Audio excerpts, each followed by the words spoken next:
મિત્રો 10 ઓગસ્ટે ગાંધીનગરમાં ભારતીય જનતા પાર્ટી દ્વારા તિરંગા યાત્રા કાઢવામાં આવી.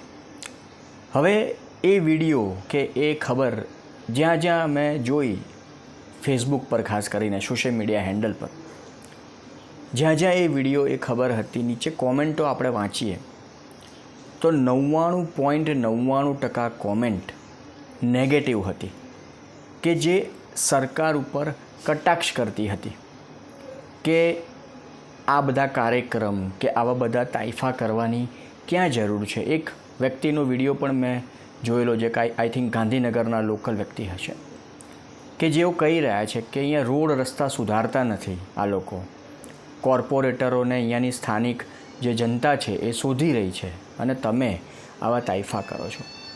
હવે એ વ્યક્તિને હું ઓળખતો નથી, કદાચ એ કોઈ પોલિટિકલ બેકગ્રાઉન્ડ કે ના પણ હોઈ શકે, સામાન્ય જનતા પણ હોઈ શકે, પણ જે કોમેન્ટોની વાત આપણે કરી અને લોજિકલી પણ આપણે જોઈએ કે હું પહેલાં પણ આ તિરંગા યાત્રાને લઈને એક વિડીયો બનાવી ચૂકેલો, કે જ્યારે આના આયોજનની વાતો શરૂ થઈ, કે દેશમાં એક તરફ જ્યાં સામાન્ય જનતા હેરાન પરેશાન છે, જ્યાં આજનો યુવા સિસ્ટમની સામે લડી રહ્યો છે કે સિસ્ટમને સવાલ કરી રહ્યો છે, અહીંયા કોકરોચ જનતા પાર્ટી કે એનાથી જોડાયેલા લોકોના સમર્થનની વાત બિલકુલ નથી. લોજિકલી જોવા જઈએ તો આ સત્ય છે કે આજે દેશની જનતા અલગ અલગ મુદ્દાઓને લઈને હેરાન પરેશાન છે. દેશનો યુવા સિસ્ટમને લઈને આક્રોશિત છે, સરકારની નીતિઓને કારણે આક્રોશિત છે. આજે રોડ રસ્તા તૂટી જવા, હાઈવેને લઈને તો હમણાં છેલ્લા કેટલી બધી ખબર આવી. હાઈવે, જે નેશનલ હાઈવે જે આજકાલ નવા બન્યા છે, એમાં ગાબડા પડી જવા, અનેકો ગાબડા પડી જવા, હમણાં છેલ્લા 2 મહિનામાં કેટલી બધી ખબર એને લઈને આવી. અને સૌથી મોટી જે સમસ્યા દેશની, જેના ઉપર હું વારંવાર વાત કરું છું, કે શિક્ષણ વ્યવસ્થા જે સંપૂર્ણપણે ખાડે ગઈ છે. આ સિવાય પણ ઘણા બધા મુદ્દા છે.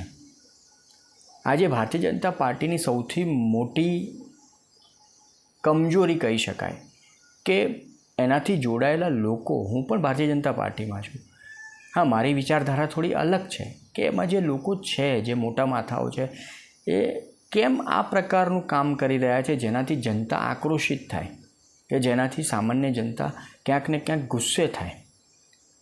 આજે સામાન્ય જનતાના મુદ્દા ઉપર ધ્યાન આપી નથી રહ્યા, અને સામાન્ય જનતાની ભાષામાં કહીએ તો તમે મોટા કાર્યક્રમો કરો છો, મોટા તાઇફા કરો છો, એની પાછળ લાખો કરોડો રૂપિયા વપરાય છે. આજે તિરંગા યાત્રાની વાત કરીએ તો તિરંગા યાત્રાના કાર્યક્રમ થશે, જે ગાંધીનગરમાં થયો, ભવ્ય કાર્યક્રમ કહી શકાય, એની પાછળ કેટલા બધા રૂપિયા ખર્ચાયા હશે. આજે તિરંગા યાત્રાના નામે તમે લોકોને દેશભક્તિ શીખવાડવાની વાત કરો છો. આ જ સૌથી મોટું મજાક છે દેશની સામાન્ય જનતા સાથે, કે ગુજરાતની સામાન્ય જનતા સાથે, કે ગુજરાતની જનતા છે એ શું દેશભક્ત નથી? દર વર્ષે તમારે આવી ડાયલોગબાજી કરવી પડે કે લોકોને શીખવાડવાની વાતો કરવી પડે. ગુજરાતની જનતા દેશભક્તિ, રાષ્ટ્રભક્તિ નથી જાણતી? રાષ્ટ્રધ્વજનું શું સન્માન છે એ નથી જાણતી? તમે જે કરી રહ્યા છો એ રાષ્ટ્રધ્વજનું ક્યાંક ને ક્યાંક અપમાન છે, તિરંગાનું અપમાન છે.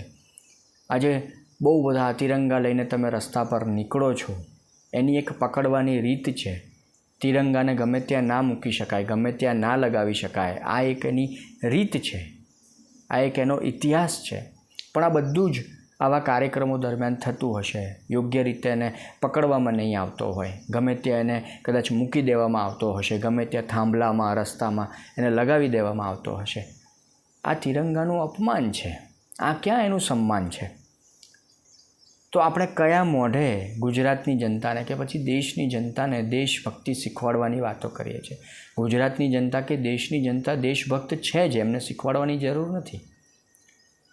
આ બધા કાર્યક્રમ કરીને જે પૈસાનો વેડફાટ થાય છે, એ પૈસા કે એ રૂપિયાને જો સામાન્ય જનતાના કામમાં વાપરવામાં આવે, જ્યાં ખરેખર સામાન્ય જનતા હેરાન થાય છે. તાજેતરમાં વરસાદી મોસમ છે, અમદાવાદની વાત કરીએ કે કોઈ પણ શહેરની, ગુજરાતના વાત કરીએ, લોકો વરસાદના લીધે કેટલા બધા હેરાન થયા છે. પાણી ભરાવાની સમસ્યા, પ્રાથમિક સુવિધાનો અભાવ, રોડ રસ્તા તૂટી જવા, ઘણી બધી વાતો છે, ઘણા બધા મુદ્દાઓ છે.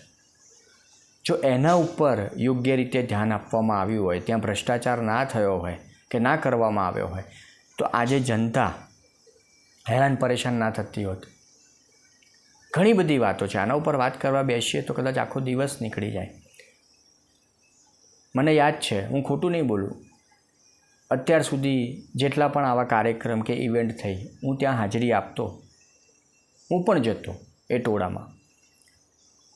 પણ હવે ક્યાંક ને ક્યાંક મને અહેસાસ થઈ ગયો છે કે જો સામાન્ય જનતા તમારા કામથી ખુશ નથી, સામાન્ય જનતા જો હેરાન પરેશાન થઈ રહી છે, તો પછી આ કાર્યક્રમો કરવાનો, આ તાઇફા કરવાનો કોઈ મતલબ જ નથી. જ્યાં સામાન્ય જનતા ખુશ હોય, અસલી દેશભક્તિ ત્યાં છે. દેશહિત કોને કહેવાય, દેશભક્તિ કોને કહેવાય? કે જે દેશમાં લોકો ખુશ હોય, એમના કામ થતા હોય, ભ્રષ્ટાચાર ના હોય, જ્યાં લોકોને સરકારી કચેરીઓમાં ધક્કા ના ખાવા પડતા હોય, જ્યાં આંદોલનો ના થતા હોય, એ દેશહિત છે, જ્યાં દેશની જનતા ખુશ છે. આ બધું વિચારવાની જરૂર છે.